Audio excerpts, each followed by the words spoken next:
Hour with Shanti, me, Alan Steinfeld, Tim Rustow, and our wonderful guest this evening is Tom Thompson. And I'm going to read Tom's bio. Tom Thompson is a teacher of conscious living. Conscious living is an all-inclusive way of life. It is based on the Enlightenment Pathways of the East and the human potential teachings of the West. It includes the possibility of radical awakening, along with the integration of body, emotions, mind, and spirit, living skillfully and effectively in this world, and being in loving, empowering relationships. The teachings of conscious living are direct, obvious, and all-inclusive. There is nothing to be believed or accepted, as they are self-evident. They point to the incredible gift and mystery of life, living us here and now as we are. In 1964, at the age of 15, Tom became a student of human psychology and a practitioner of the yogic pathways and Enlightenment traditions. He has had the great fortune of training in depth with a number of exceptional teachers in both the Enlightenment traditions and Western psychology. In 1982, Tom co-founded the Woodbury Yoga Center in Connecticut, where he created and taught in-depth courses on meditation, Kundalini, the yoga of death and dying, the supreme doctrine, the Hara training, and other subjects. In 1990, he co-founded the Awakened Heart Center for Conscious Living in North Carolina, where he continued to offer various courses and intensives focusing on the direct path to spiritual awakening. And in 2017, Tom began offering satsang and Hamsa meditation at the Yoga Garden in Pittsboro, North Carolina. At this time, he offers satsang via Zoom every Sunday morning at 11 a.m. Eastern Time. Welcome, Tom. Oh, thank you.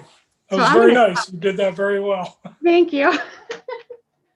I'm going to tell my little story about Tom. So I read, because in my lineage of my guru were both Dhyan Yogi and Baba Muktananda.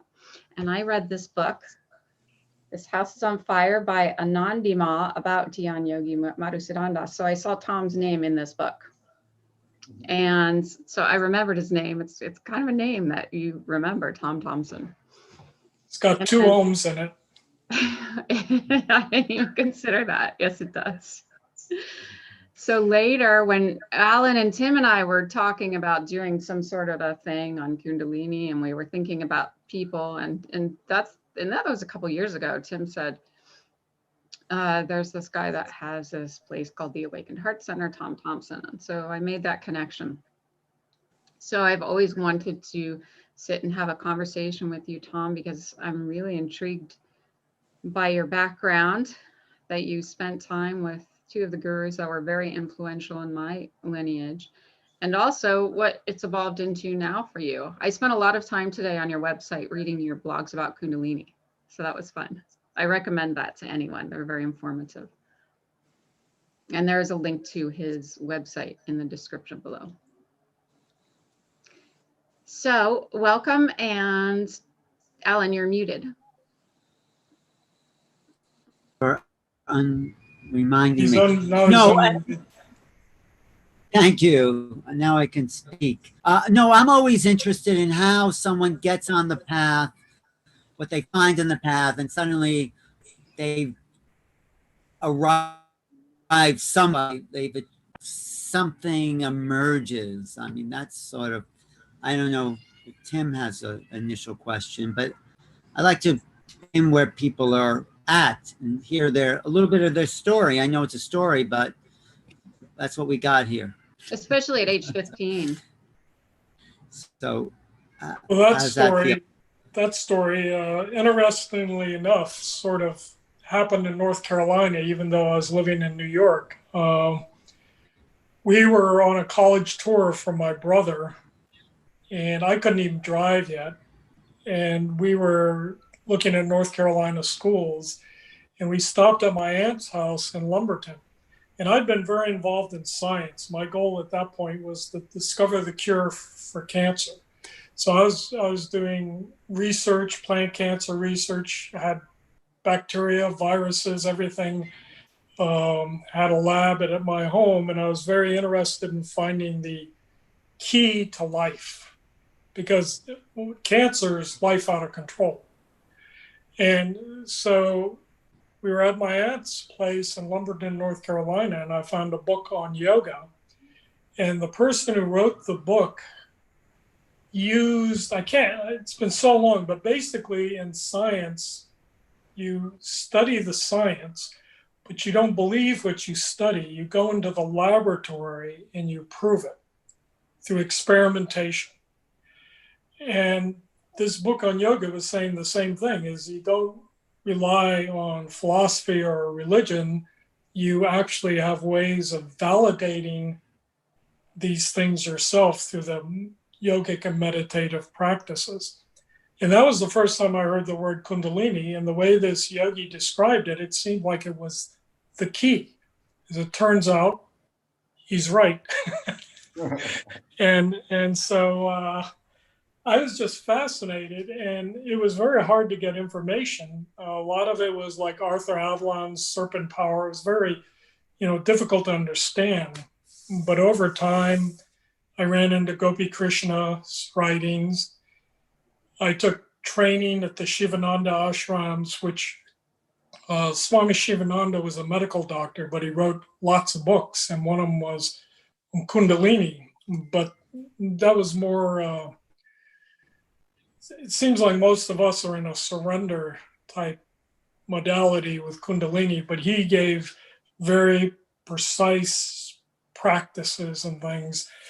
And then when I went to the Shivananda ashram, I trained in those methods and techniques of Swami Vishnu. And it's hard to tell, because I feel that like anybody watching this show right now, I feel their Kundalini is awake. Anybody who's authentically on a spiritual path, I feel their Kundalini is awake. It's Kundalini that makes us question and look more deeply. That's its awakening. And it will ultimately be the inner guru and guide us. But it's a long story, I won't go into it all, but I've been studying Zen and everything. And when I came back to the East Coast from California, I heard about Muktananda. I'd actually seen him in a dream and became very interested. Started taking the Siddha yoga lessons that Swami Guru Premananda was writing. And I was living with my friends in a small cottage at Lake Hayward Club in Connecticut. And I used to do very, very masculine, very, very samurai type Zen, very strong, Zazen. And the mantra was offered Hamsa. And so I started doing this mantra. This was around 1974, September. And I started feeling stuff really happening. And the first thing that happened is I thought I died. I felt like I turned into a dried up leaf. And what I now know is all the prana was consolidating. And I thought I was dying. My consciousness was leaving. My body was so weak, I was stopping breathing, and I just fell over. And then the next thing I know is the Kundalini shot up, and I went into this you can't say I was there. There was just pure light of consciousness. And I don't know how long I stayed in that state, but when I came back, my body was overwhelmed. And it scared the hell out of me. So next day I went back to Zazen. But that didn't last too long. I was intrigued. And then I started finding out more and more about Muktananda. And then he came to the East Coast in 76. And I went and started spending as much time with him as I could. So did you know that was product of being with him or saying that mantra of his? Yeah, I could feel that the mantra, and it's called Chaitanya, it's alive, and I could feel that mantra being alive. And it took over my system. I can talk about what happened now but it took over my system, and it went and awakened or unfolded Kundalini. very, very powerful. What was the actual mantra? Can you give us? Do you want to share the actual mantra? It's Hong Sau, and on the website there's a whole link to the Hong Sau Kundalini, but it's called Hamsa. But Hong Sau, later Baba told me it's the whole path from beginning to end, because Hong is that pure I am consciousness. That pure I am consciousness expresses as everything. That's the Shakti. Sau is Shakti. Sau is the entirety of existence. It's life. It's us. And so Hong Sau is both Shiva and Shakti. They're not two different things. They're the same thing. And so that's later on he asked me to teach it to people, and he talked a lot about how it's the whole path. 2 syllables, everything you need to know. So he wasn't giving out the Om Namah Shivaya or Shivoham? No, he was giving out, in the early days, Guru Om, and then he was giving out Om Namah Shivaya. But he was also, and the only book he's ever written was, I should have brought it in here, is on Hamsa, on the Hamsa mantra, I am that. But that was a mantra he very much emphasized.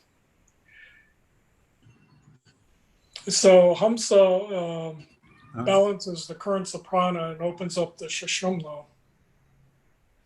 And it's a Shaktipan mantra. Do you feel it's also a balancing mantra for people who already have like had a spontaneous awakening, that it would be kind of something to do to balance? Yeah, so there are 2 currents of the sun and moon energies, and with most people they're out of balance one way or the other, and in each specific chakra they can be out of balance. And what Hong Sau does is integrate them. The Sushumna is like the integration of the sun and moon currents, and so it can be very useful for balancing. And you do hum on the out breath and saw on the in breath? No, Hong, and this Hong goes up the Sushumna to the pure I am, and then Saw, as the breath goes out, is creating the entire universe. So the exhalation Saw is breathing the universe out. Everything is that. So there's a kriya where you breathe it up into the 3rd ventricle from the sacrum, Hong, and then as you exhale, Saw. So Hong is the ascending current, and Saw is the descending current. You're putting me into that guy over your left shoulder, Babaji. Babaji used to teach this. Oh, is it? Okay. Okay, cool. Yeah. But you got it from Muktananda. Yeah. And it was deepened from some other yogi. Right. No, I was just saying, Tim said you were putting him in a trance just by doing the mantra there.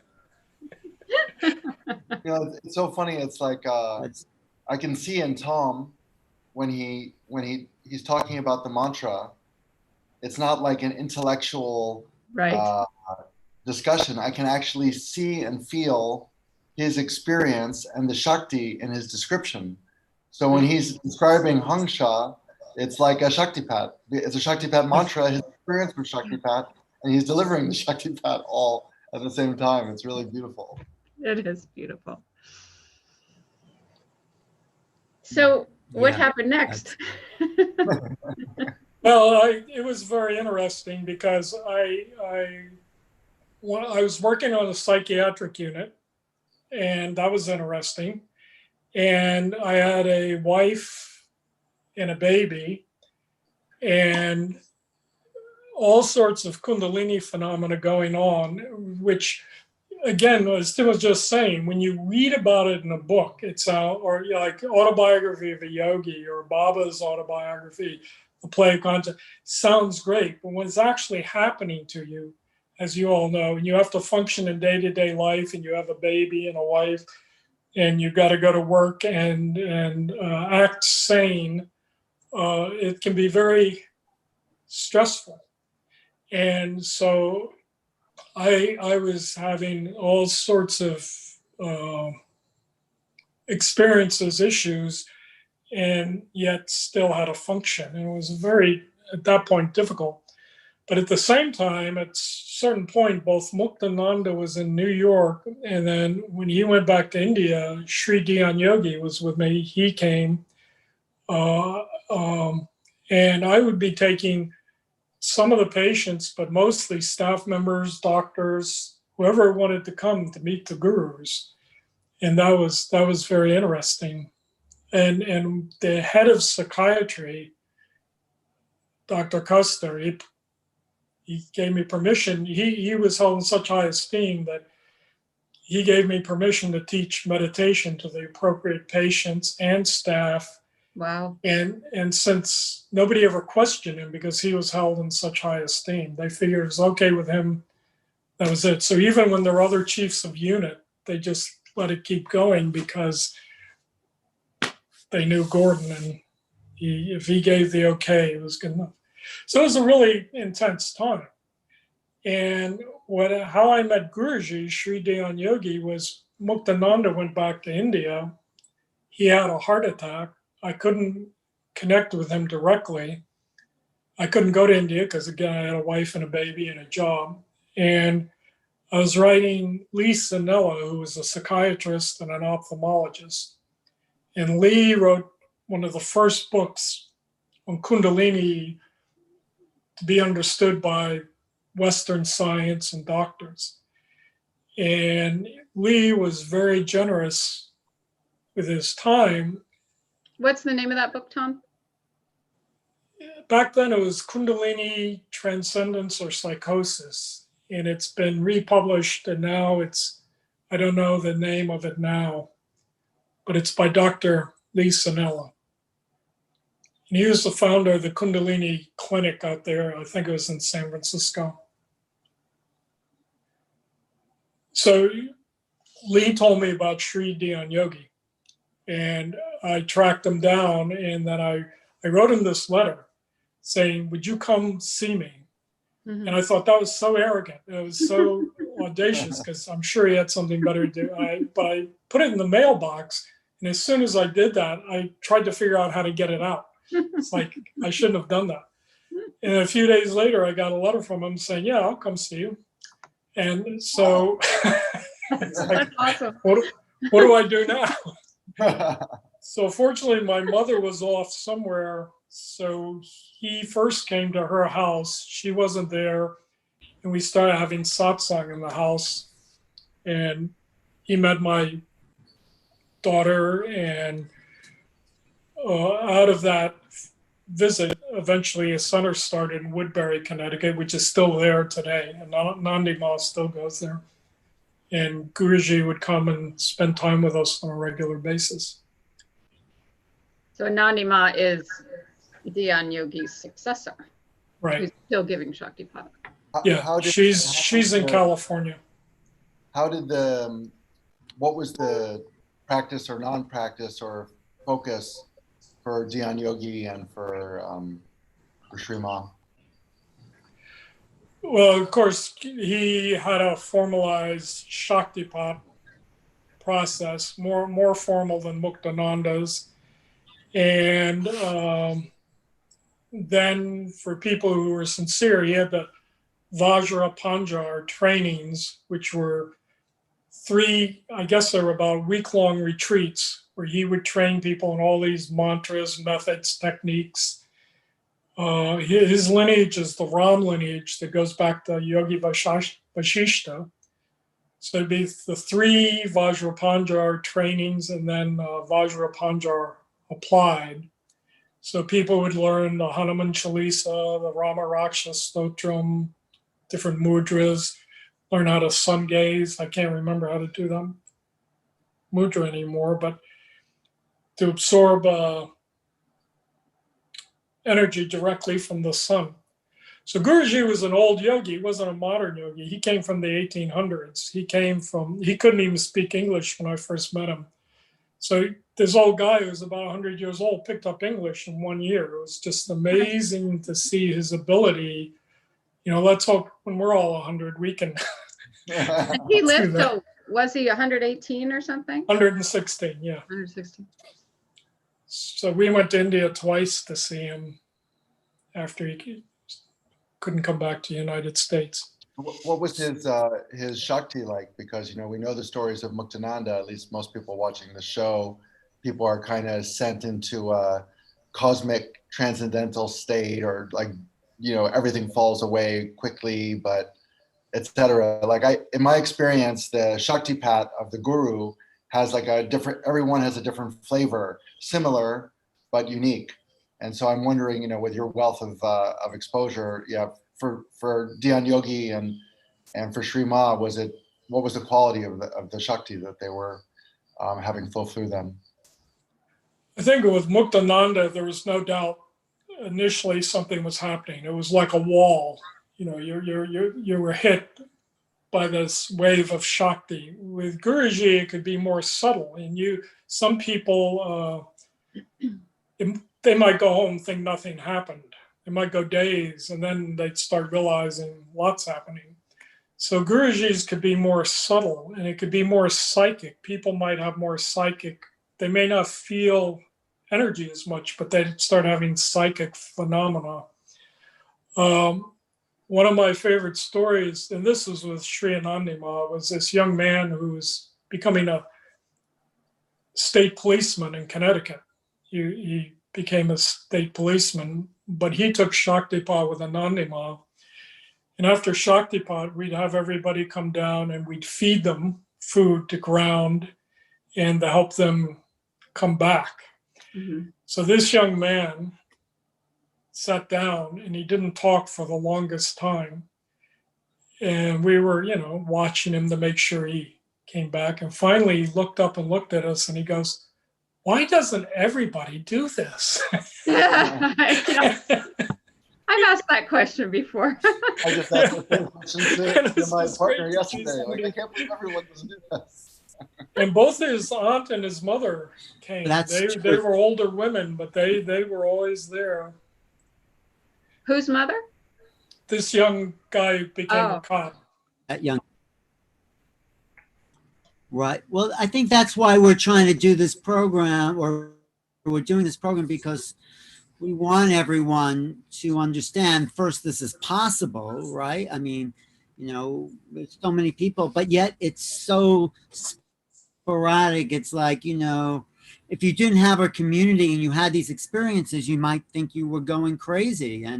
But it's happening more and more now. So providing this community where people can talk about this is, you know, is how everyone's going to do it, I think. Yeah, and right. Next week you have Bonnie Greenwell, who I'm a great fan of hers, and her books are really, really, everybody involved as a teacher in Kundalini should have her books, in my opinion, and students too, because she's got a vast, she's a psychotherapist, but vast experience, and her books are very, very useful. I just started reading her Kundalini guide, and I was asking myself the question, why have I not come across her so much sooner than now? Because yes, vast is the word that comes to me, vast knowledge. Yeah, her first book, I think she got her doctorate for Energies of Transformation, which is a little more, you know, a lot more stories. But yeah, and then she has a new book, When the Spirit Leaps. Mm-hmm. But I think, you know, having worked in psychiatry, we have a very rigid view of reality. And people get frightened when they start having, you know, the walls start separating. They start having experiences that aren't considered or aren't talked about or even acknowledged. And they need support, that it's okay. They do. And you're available for that, right, Tom? You are. Yeah. Yes. I have people work with me individually, but we have satsang. I think probably some of the people come to satsang. I don't know if you can tell if people are watching this, but some of them are going to watch. Um, I can look at my live stream, my live feed. I usually, You know, yeah. God, Go what were ahead, you saying? Alan. You usually what? Oh, Oh we no, have, what were you gonna say? You usually at satsang, I try to get people to share in group, because even though they may think it's unique to themselves, it's usually something everybody's experiencing or going to experience. So to be able to talk about it in the group is useful, because um, it helps others understand the big picture. And one guy was really having phenomenal. no. He had divine sound. He never knew this stuff was happening. This profound. He would just become absorbed in this river of beautiful divine sound. He had no reference for that. And after I convinced him he went crazy, he would then willingly, openly talk about it with the group. And he'd look at me like, yeah, should I stop now? right. And then you can embrace that and expand further and further into that experience rather than shrinking away from it and having fear about it. Right. That's actually an interesting. I was going to ask if you can talk about the progression of the Kundalini. You know, everyone gets boom. It's like explosion, and then but you've been at this since the 70s. So, I mean, it's in that process of maturing with the Shakti. I mean, can you call on it and have it like heightened, or does it really settle in and become an aspect of everything? That's it. It's everything. And it's, when we talk about it, it sounds dualistic, and it's okay to be dualistic, because it's all inclusive, includes everything. But everything is the Shakti. And it communicates with each person in its own unique fashion, as like intuition or whatever. You can feel, but it's everything. So there's no getting away from it. And yes, they're without a doubt unique experiences and things like that, but everything is it. And it's just, you start living in a state of astonishment. Yes. I love the state of astonishment. Can you explain the state of astonishment? We go into a trance at a certain point, and we think we know what's going on, and we have expectations, and we think, we're in a trance. We're living in a box. And the Kundalini can either very gently dissolve that, or she can blow it apart, or both, as usually happens. But you start seeing that you really have no freaking idea what's going on. and it's, you're not in a trance, and so everything is so fresh and so new and unpredictable. And for many people, this is, it creates some anxiety initially, but it's just an amazing grace, everything happening. It's just unfolding. And so you live in astonishment. It's like, I responded to something Tim posted, and you saw it and connected with me. And I see all that is the Shakti. Yes. And we don't have to do anything. It's just doing it. Can you elaborate on that point a little about doership? Yeah, I think one of the main breakthroughs I had, and it seems silly, is when Wayne Lickerman was at our center in 2001, I had a very deep awakening in the realization that I, as Tom, what most people perceive as Tom, am not authoring my life. And what is authoring is the Kundalini. It's authoring everything. There's nothing outside of it. And so you become like a little child. I think Jesus said, until you become like a little child, you won't enter the kingdom. And it's a surrender. And I've heard everybody talk about that. You're opening and surrendering in the moment. It's a deep faith in this moment as it is. And there's something that guides you towards something or makes you hesitant. You can feel what to do. It's like eating, the Shakti tells you what to eat and what not to eat. Mm-hmm. And it can be different every day. So just so I understand and to elaborate on this, I think it's a good one. So there's still, like, I would say for my process, there is a Tim who is able to intuit what the Shakti guides him to do. But of course, at another level, it's the Shakti guiding the Shakti. Be that as it may, I still feel like I can follow this intuition towards more expansion, or I can ignore that intuition and inevitably there'll be a more contracting experience. But that's the Shakti. But I appear to have a choice about whether I want to eat what she wants me to eat or whether I eat what I want to eat. And if I eat what I want to eat, I'm in sick in bed all night. And if I eat what she, or doesn't, I don't eat when she doesn't want me to eat, then inevitably I feel great. But I seem to have some free will or doership to make a choice on the intuited path. How do you reconcile that? So let's say you feel the Shakti says you shouldn't eat ice cream, but you want to eat ice cream. But she created the ice cream, she created that desire, she created the compulsion, she created the program. So even though this is the thing, you can't get out of it. Even though you think the Shakti wants me not to eat ice cream, I'm going to eat ice cream, you're still it's still the same thing. You can't lose. You can't lose.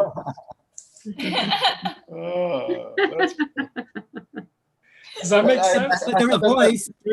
I have that There's an message from her intuition. as well. She literally said, like, you cannot mess up. You cannot blow this. Like, don't worry. That's correct. Wayne Lickerman said, you cannot do this wrong. Go ahead, Alan. But Yeah, Tim Alan. is saying there's an easy path or there's the hard path. Do you want to take the easy road without the bumps, or you want to take the hard road that's full of twists and turns and ditches? That's the choice in a way, right? I mean, yeah, that's what it seems like to me. Like, if I use my willpower or my determination or likes, dislikes coming from a more personality complex place, like I want what I want, when I want, how I want, I have it, but the experience itself is usually so contracting that I don't want to repeat that. And over time, just like a real mother, she's training you to be her, basically. So she's constantly guiding you to become one with her. And the choices you make, which are more contracting, in my feeling, seem to make it harder, or even maybe slow down the process if you want to look at time space, but maybe not. But there's definitely one that's more pleasant. And so she guides you towards that all the time. But also, who created the Tim character? And so even that's I think part of the non-judgmental is when you see, like, if you teach meditation, most people are never going to practice it. And so you can get judgmental and say, well, they're lazy or they don't get it or whatever. But that's her. It's like a play. Everybody's playing. It's like Hamlet. Everybody's playing their character perfectly.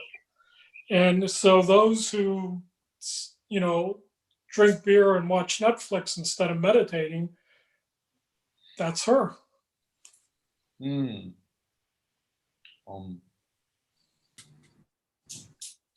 Mhm. So what's the purpose of the personality then? I mean, if all paths lead to the Great Mother, the like the choice Tim was saying has a purpose, I feel, for something to train us to get out of the way, to get the ego. And, yeah, the ego's a path too, of course, but there seems to be like a reason for it, or am I just made up? But I think it depends again if one of the things Muktananda talked about is the play of consciousness, and we're all characters, and what you need in a play to make it interesting is diversity. And for whatever reasons, some of us are driven to awaken. So Kundalini has the descending force where she's putting us into trance, into limitation, into limiting identity. She's creating that. So what were you? You were an investment banker, Tim, or something? Yeah, something like that. Yeah, I mean, that's a great trance. And you to really do that well, you have to believe all sorts of things and get highly motivated and highly invested. And so she's that descending force, and then we're in that, and some people find tremendous satisfaction.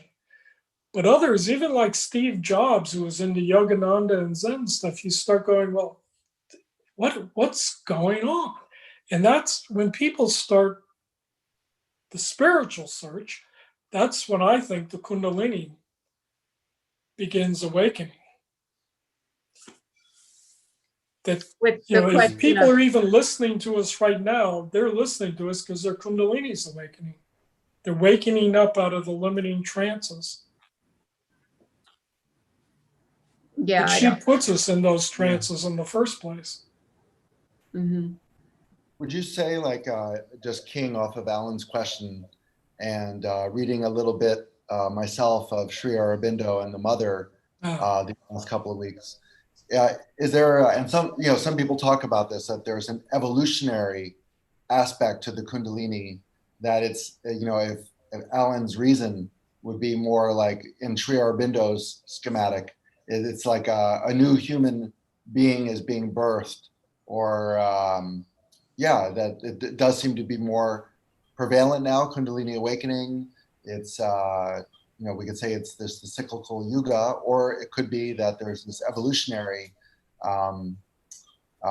aspect going on. And if you listen to New Age people, they definitely believe there's ascension or new humanity, new Earth going on. What's your take on that? First is I don't know, and second is I've had visions of it happening. I think humans are rapidly evolving. There is very good scientific evidence that people who meditate regularly literally are evolving their brains. Their brains are different than other people, and they're functioning differently. The limbic system is getting weaker and smaller. More cognitive functioning, the more integration, the more gamma waves. So even in a very short amount of time, PET scans show that people who meditate are evolving. Their own physical body is gaining capacities it didn't once have, and that other people don't have. And I do think the human race is evolving. We're upright creatures. There's all sorts of speculation why mostly humans have that ascending Kundalini. That's why we're upright creatures. Our brain doubled in size in a very short time. And we're evolving now. I mean, you're in Bali, Tim? Yes.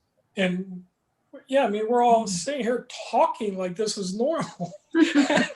And we're in different places in the world. And the person who created my instrument was a person who used psychedelics and meditated and stuff, Steve Jobs. That creative power is working. Now, whether we'll blow ourselves up or kill ourselves first, who knows? But I was in Oregon. I had this incredible vision in Oregon whenever I was out there. And then when I came back, I tried to create a course and teach it. It was just, you couldn't put it in, it was putting it in language, sacrificed most of it. You know, it was ridiculous trying to teach it, but I tried. But in martial arts and yoga and meditation, to go to the next level, there has to be a breakdown and restructuring.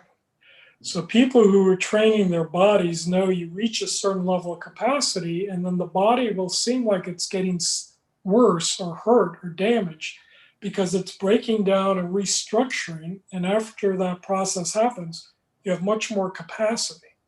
And same thing with the brain and meditating. You can't remember your own name, and you can't think, and you can't talk.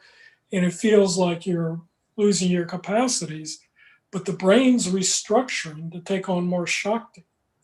And so I think that's happening.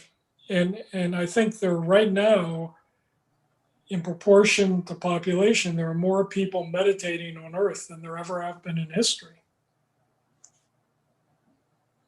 And I think the human race, I suspect very deeply, the human race is evolving. So what advice do you have for people that are having these spontaneous awakenings and they don't have the luxury that we had of having a guru, but maybe they're listening to us now?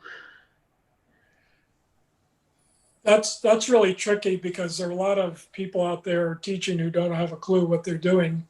But I think finding people like Bonnie Greenwell, who does know, can give good solid advice, and really using that inner compass when, you know, people watch YouTube videos and all sorts of stuff, and really people want to develop a sense of whether the people they're connecting with are authentic and are coming out of compassion. And that's not always so easy to do. What was the vision you had in Oregon that you wanted to teach people? I'm just curious about that. We were in Oregon with friends, and I really hadn't meditated or practiced for a few days. And so my Bonnie went out with her friends, and I spent the afternoon doing hatha yoga meditating. That wasn't what happened. And then everybody came home, everything was fine, and we went to bed that night, and the universe opened up, and I just had this vision of the possibility. It was a dynamic vision, like watching a multidimensional movie. The human beings actually become sane and start cooperating together and working together, and we could really, with technology is an extension of our nervous system, we could really create a world not only on Earth but other places where we're living in a phenomenal experience of life. And even now, with what we're doing now, there are many people who will be able to choose how long they want their physical body to live, because that technology with stem cell and all sorts of other things is already becoming available. So what was it that you were trying to teach? That experience that you had? I was trying to break it down, and when I taught it, the experience of it was much greater than what I could say. It's like, the usual stuff we all know is be positive, be optimistic. Your energy fields affect everything around you. Optimists see possibilities for other people, see obstacle, and it sounded like a bunch of new age stuff, which I guess it was, but the experience of it was so much more dynamic than what I could say in words. It was like, oh my God, I felt like shooting myself after every class. But I guess when the Kundalini starts moving, you feel it much more. Mhm. So when I put it in words, it was just so limited and stuff. So that's the question. Can that experience be had through words? And I suppose it can if it comes from an awakened being, or does it just need to be experienced through the actual experience of having the awakening? I think the trouble with words and thinking is we think we know something when we don't. So somebody, like, I have friends who are very astute philosophers, and they come up with arguments about things which are very satisfying to their intellect. In fact, without being too critical, they have no idea what they're talking about. Even people talking about Kundalini, it's like the more they talk about it and criticize it, the clearer it is. You know, they have. It's like a pre-adolescent child talking about romantic love and sex and infatuation, and they may know the words and be saying all this stuff, but you're totally clear they have no idea what they're talking about because they got it, but they don't. I feel like I do think Kundalini is what's going to launch people. I wanted to ask you on that, because the way that I feel like you can always check when you're in your own process and you're philosophizing and imagining and projecting and whatever. There's the body, and I noticed that you must be 70 years old if you were 15 in 1964, 71. 71, yeah. I was born in 65, so I know the day. And you're a mere child. Yeah, but you look so robust, and when you started talking about the over-intellectualization, what occurred to me was, and you alluded to martial arts and hatha yoga, so I wanted to hear about your journey from a physical perspective, from the hatha yoga or the martial arts, and it's a term that's used, embodied philosophy, but in my own experiments, in my own sadhana, I really see the genius of that term, where it's like my meditative experiences, are, and Bruce Lee writes about this also. So your meditative experiences or your philosophy can be expressed through the physical body and a physical practice. So one example, just so we're on the same page, is I'll go to the yoga mat in a gym and just sit there, or even just lay down and just see what arises. Now, my another part says, oh, you should get up and do some push-ups or whatever, and then another part says, no, just relax and see what arises. And so I play that game in the physical body at the yoga studio or on my mat or at the gym, or going for a run, walk. I'll walk for a bit, and then the Kundalini will tell me to sprint, and then I'll walk again, then I'll walk at a slow pace. It's like that. So I'm constantly, like, let's say, implementing the philosophy through the body. And I think you must have experienced something similar. Yeah. In the Shivananda training, they said the body is the temple of God. I've had teachers who say the body is a piece of meat. But the fact is, every cell in our body is more intelligent than our intellect is. It can do things we have no idea. Every cell is Shakti. Every cell is vibrating with consciousness. And the body is a gift. We're like transmitting stations, and it's an incredible gift. And it's an instrument. And we're using such a small capacity of the human body. And one of the things about martial arts, I hate violence, but the martial arts show, if you're going to be a successful martial artist, that the body responds faster than the mind. It's a Zen state. If you're sitting around waiting to figure out how to block a guy with a knife, you're dead. And the body is moving intelligently and spontaneously, while the mind's sort of sitting there going, what's happening now? and so the body is amazing.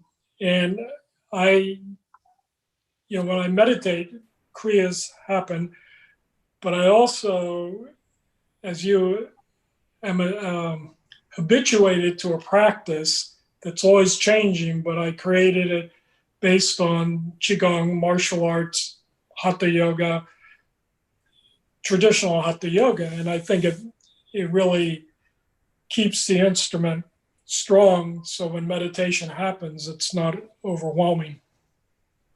Can you talk a little bit about that practice? Like, so the body's not just a piece of meat. No, it's living, it's God. Yeah, it's interesting because it's God, exactly. This what, yeah. It seems that those two perspectives can coexist, though. That it's a piece of meat and it's God? Yes. Well, I think it's too long been taught that it's just meat, and we haven't honored the embodiment. And I think because there's so much Kundalini awakening happening now, I think it's important to be embodied as the God, as the divine, as the Shakti itself. And I think this is a new phase of evolution. That's just my opinion. I think the thing is, though, not to get, even though we're embodied and we embrace the body and we embrace the divinity of the body, there will be a point when we need to drop the body, and even in meditation we need to drop the body. So the two perspectives can intermix. Right. And that's the paradox of trying to talk about all of this. Right. But you're right, we're going to have plenty of time without the body when it dies. And you're right, also in Samadhi, you couldn't find a body if you had to. But the body's the launching ground for that. Mm-hmm. Here, yes, right. But is there something different happening now? It seems like there's a shift in the frequency where the body's not just the body; it's a higher vibrational field, and it has something's going on here. Is what I'm saying. Yeah. It's not just the same old thing. So I tell my students that they're all avatars of light, and they're constantly feeding the field. And the body is an energy field. And when we go out, we're affecting everybody around us. And what's interesting is little children and animals tend to notice that more than adults, because many adults are too self-absorbed. But we're feeding the field all the time, and the body is an energy system. I mean, we use the word matter still, but matter was seen through over 100 years ago. That's why I love reading the teachings of Dhyan Yogi and Baba, because they really get into the scientific aspect of the body and the Kundalini and the prana and the energy systems. Yeah. Guruji is just incredible, the amount of stuff he knew. He even had himself tested, didn't he? Scientifically, didn't he have his brain tested? Yeah. So we were living in a little apartment. He called me late one night, and he was on the West Coast, and he was laughing so hard because they were doing tests, and he was talking mainly about blood pressure, and they said it was way, way too high. He said, "You're old, you're going to have a stroke. It's way too high." And he goes, "Take it again." And then they couldn't even find it. And so he was one of the yogis, like many, like Swami Rama and some others, who could control functions within the body that medical science said you can't control. But he could control his blood pressure. There's a Samadhi, and I've actually taken people into this in hospitals in front of medical staff, where your pulse and your breath become imperceptible. And the Shakti, we can learn to, it's not really we're controlling, but these things can be controlled. It's really amazing. There was a woman, she's a disciple of Guruji's, and she would go into a form of samadhi where her body, she's in Connecticut, her body would become very rigid and cold, and her breath would stop, and there's no perceivable pulse. And her husband kept worrying that she was dead. But Guruji said, and I've continued to tell people, just touch the top of her head, and if it's hot, don't worry, she's in samadhi. And the prana's all there, and it'll come back down. But she would just go. That would be a bit alarming. Yeah. But Speaking of alarming, I remember, Tom, in your prana goes up there, it looks like you're dead. You had the, I call it the Adyashanti experience, but you had the experience of this great falling away that Adyashanti discusses. And I was wondering if you could tell us a little bit about your experience with that, and also how it relates to Kundalini, because when I haven't had that experience myself, and when I hear people who have had that experience talk about it, there's nothing I can grab onto. Maybe that's the point, in relating to my own experience with the Shakti. So what led you to that? What happened? How does it exist today? I think part of it was my purpose in all this was not to become a Hindu or affiliated with cultural affectations and stuff. And I was realizing, I was getting to a point where I was realizing I was going to leave a lot of my teachers and teachings behind, because that wasn't what I was interested in. And at a certain point, everything disappeared. Everything, when you're not propping it up, when you're not thinking about it, when you're not giving it life, it all disappeared. And there was a vast emptiness. And in that level, which I now call a half-baked point, or the ghost cave, there's absolute freedom, but there's no freedom to be anything. How are we doing? Is this making sense? Absolutely. To me. So there's nothing happening, and there's absolute freedom, and there's no urge to do anything. And that was an incredible place to be. But from my point of view now, it's half-baked. It's the ghost cave.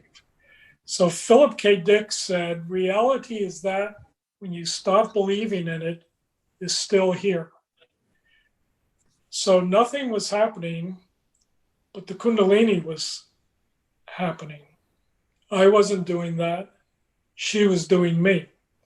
She was authoring me. She was either authoring that pure freedom. She was that freedom. And so the Tom character disappeared, everything disappeared, but then it came back because the Shakti reemerged. And in that, I realized that everything is it, everything. And there's no problem. It's some people call me Neo-Advaita, but what that's really saying is all there is God, or all there is Shakti. You can't escape what is. And that brought me back. And a lot of it is my work is serving people, have all sorts of problems. They don't want to just wake up. They want to have a better relationship, or they're scared, they're sick, whatever it is. And this reemergence brought me back so I could help people, whatever their issue was. So it's like Hote returning to the marketplace. It's all inclusive. I don't like the word non-dual, because it's all inclusive. It includes everything. Includes what we like, includes what we don't like, includes everything.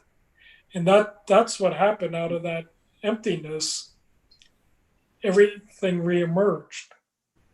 That to me just seems like such an obvious result of the Kundalini awakening. How is that? Because you said it wasn't aligned with the teachings of the ashram. I don't understand how that's not aligned with the teachings when that should be a result of the. I wasn't interested in becoming an Indian or a Hindu. Okay, so. And they have a lot of myths and stories and things that are just, that's not where I was drawn to go. I knew all that and I taught it. Without the personality. But I didn't feel for me, I'm not talking about others, for me it was authentic. Mm-hmm. Without the personality and without the body, is it just only Shakti or is there something else? Well, functioning continued to happen.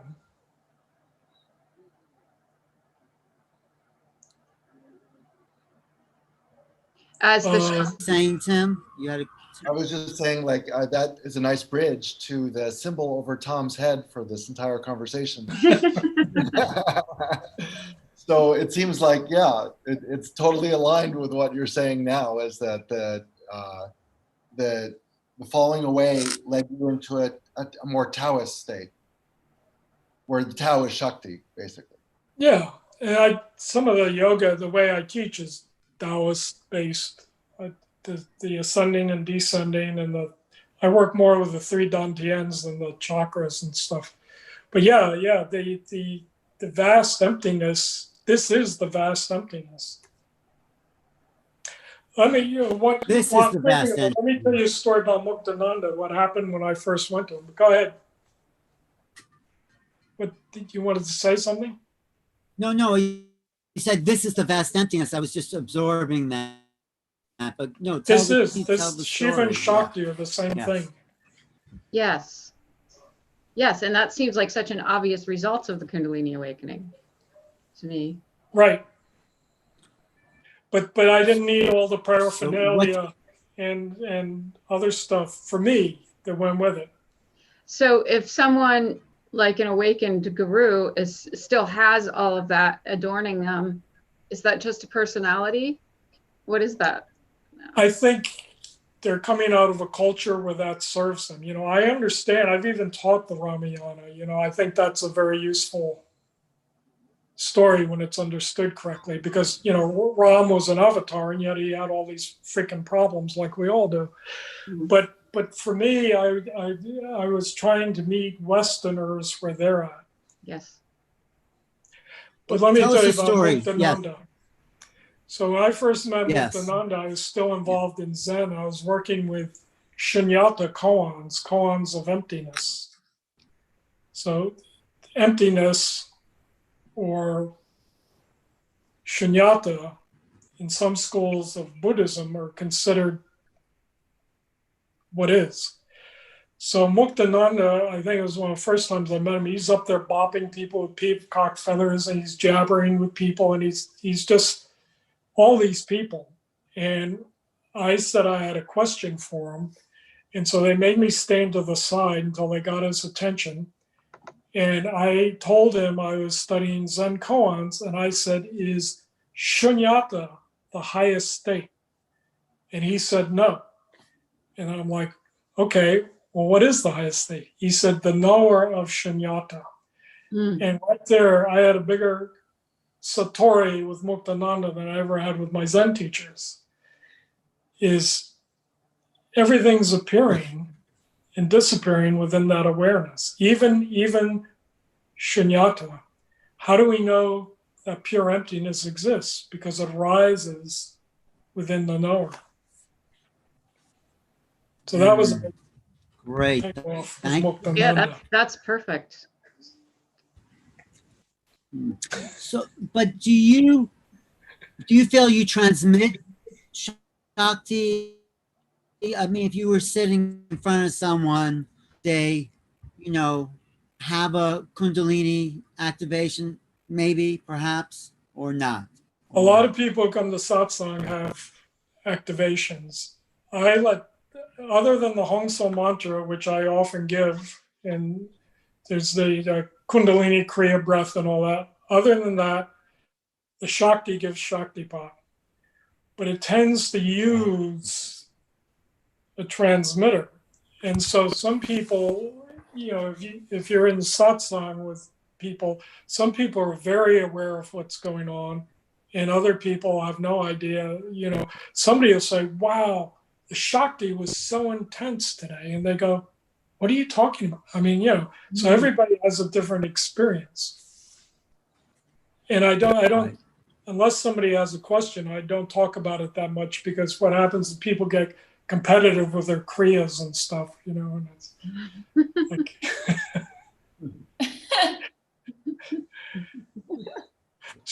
there's another story of Muktananda I got to share. One night he comes out, this is what hundreds of people, he comes out and he says, when the Kundalini is awakened, it goes through the 72,000 nadis.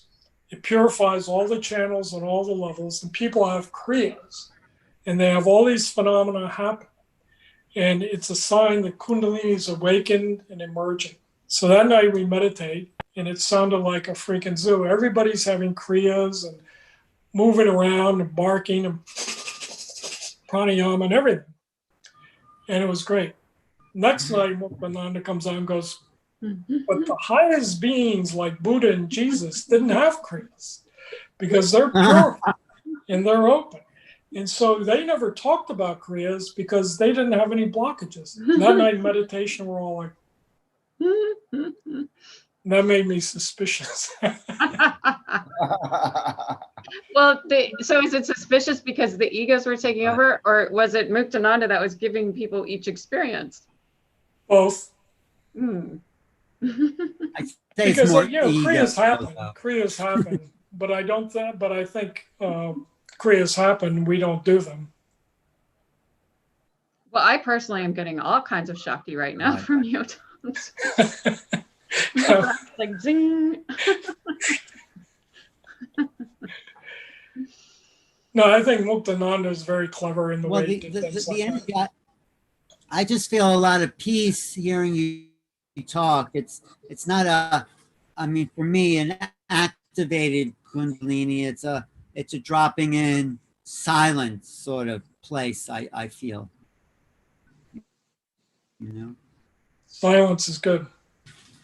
Thank you. Are you still in contact with Muktananda, like in more astral fields, or do you consider yourself to have any non-corporal guides? Well, I feel Kundalini is my guide.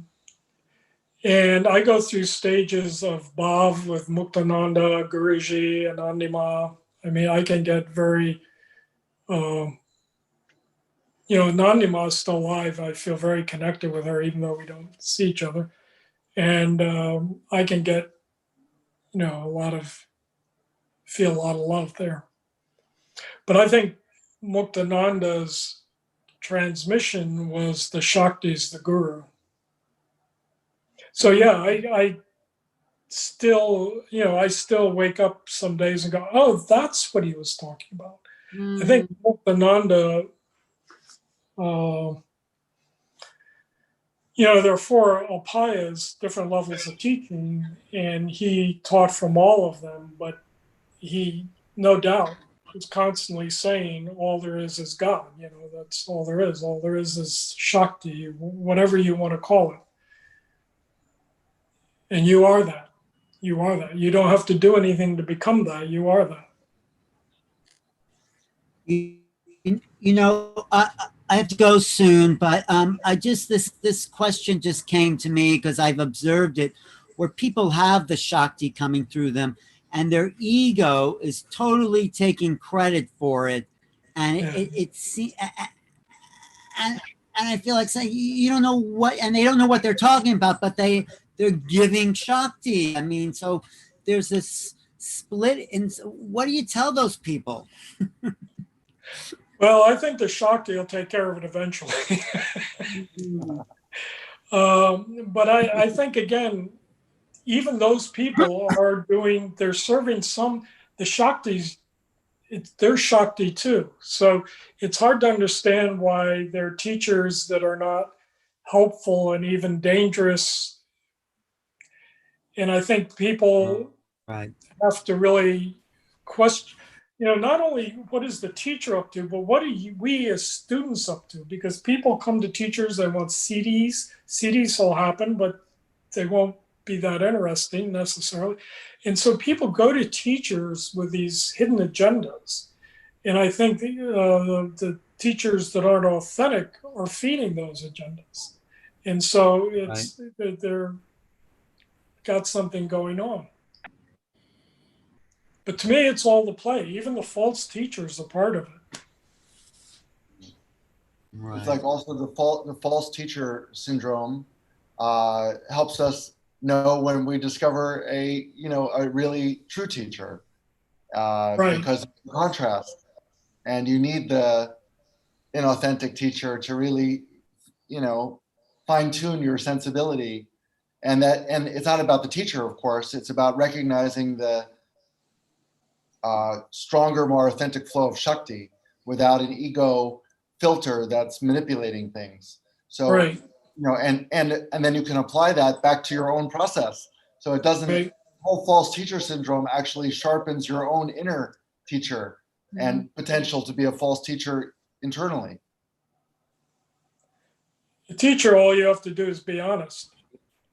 And I think one of the things I tell everybody who comes to satsang is you really, really want to know what you want. What are you there for? What is it you really, really want? And there's no right answer, but it will help you get the right teacher. Right. If you really have that deep, honest longing within yourself. Right. Right. That's what you're attracting, hopefully. Do you have any, Alan, like Alan said, he has to go in a few minutes. What? No, I said, this has been great. It's been, I can feel matured Shakti. It's like matured wine, it's just, it's been,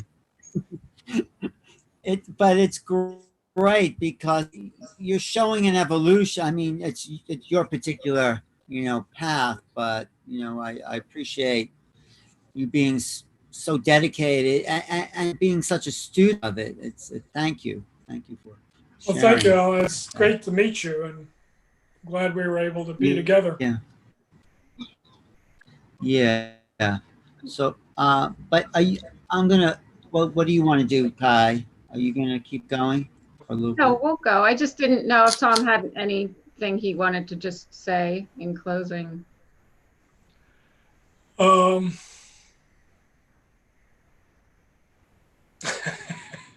Mine's a blank. Okay, well, I do think people, I think one of the things to really look at is if we are truly waking up, the measure of that is you're kind to other people, animals, plants, and yourself. That kindness is really, from my point of view, the only true measure of somebody who's waking up. Agreed. And I don't care how smart they are, how much bullshit they have. You see that kindness. Yeah, and Dion Yogi was apparently a living example of that. Yes. Yeah, and so is Anandima. Anandima is very kind, very good. Thank you, Tom. How can people find you, Tom? How can people contact you or find your website? Your website is.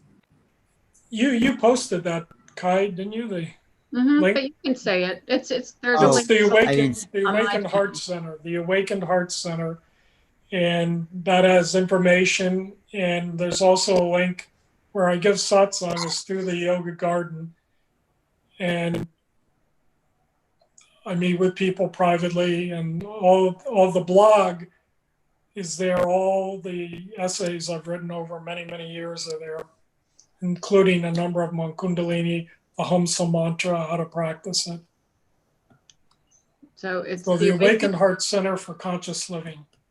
And it's awakenedheartcenter.com. Is that what it is? What's the address? Yeah, the Awakened Heart Center. Got to put the in there. The Awakened Heart Center. .com. And it's on a link on my channel in the description. So thank you so much, Tom. It's Right. been a really Thank you all. Thanks so much. Thank you, Alan. Thank you, Tim. Thank you, Kai. It's been great. and great. Thank you. Love you all. Would you, I love you all. Yes. thank you. Thanks, guys. Thanks, Tim, Kai, Emma. Tom. Gemma. Jeremiah.